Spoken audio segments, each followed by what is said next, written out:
আসসালামু আলাইকুম বন্ধুরা, তো কেমন আছেন আপনারা সবাই? আমরা নতুন একটি ভিডিও নিয়ে আপনাদের মাঝে হাজির হয়ে গেলাম।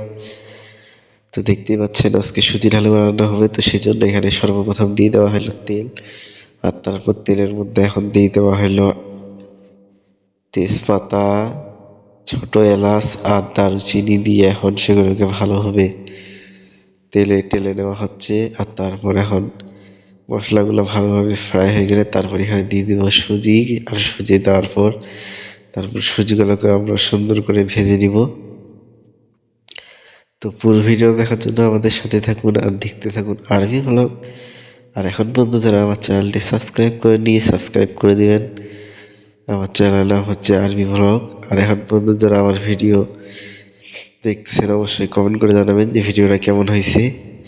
আর আপনারা কে কে এই হালুয়া বানাতে পারেন অবশ্যই কমেন্ট করে জানাবেন। তো দেখতে পাচ্ছেন যে এখানে হচ্ছে রান্না শুরু হয়ে গেছে। তো সর্বপ্রথমে তো কী ধাপ আমি আপনাদেরকে একটা একটা করে সবগুলো দেখাই দিব।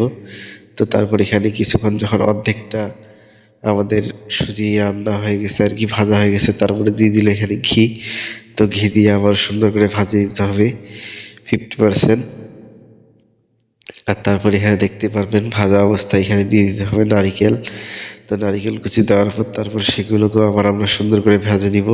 আর তারপর ভাজা হয়ে গেলে এখন এটা আমরা সুন্দর করে ভাজাটাকে নামাই নিব, কারণ আমরা যেহেতু একটা কড়াইয়ে করতেছি তো সেই জন্য আমাদের কড়াইটা খালি করা প্রয়োজন। তো দেখতে পাচ্ছেন কড়াইটা থেকে আমরা খালি করে নিছি। আর তারপর এখানে দিয়ে দিলাম পরিমাণ মতো পানি, আর সেটার মধ্যে দিয়ে দিব এখন চিনি। আর চিনি দেওয়ার পর তারপর আমরা চিনিটা গলে যাওয়া পর্যন্ত সুন্দর করে পানিটা অনবরত নাড়তে থাকবো।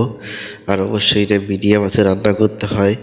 আপনারা যারা রান্না করছেন তারা তো জানেনই, আর যারা জানেন না তাদের জন্য আমি আবারও বলে দিচ্ছি যে এটা মিডিয়াম আঁচে অবশ্যই রান্না করবেন। এখানে লো হিটে রান্না করতে হবে, বেশি জাল দিলে পুড়ে যেতে পারে, তো সেই জন্যই। আর তারপর দেখতে পাচ্ছেন যে চিনিটা এখানে গলে গেছে।